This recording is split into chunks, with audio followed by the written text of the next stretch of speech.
এটা হচ্ছে নোয়াকালিকা ফলস।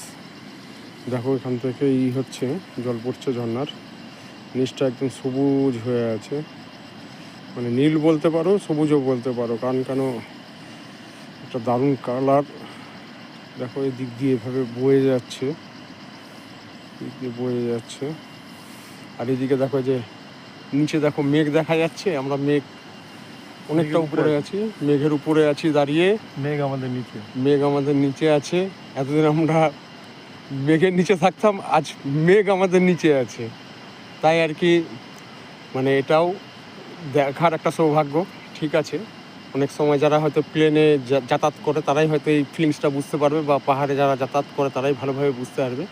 তবে বলবো যারা যারা মানে মজা নিতে ইচ্ছুক তারা অতি শীঘ্রই ব্যাগপত্র গুটিয়ে রওনা দাও।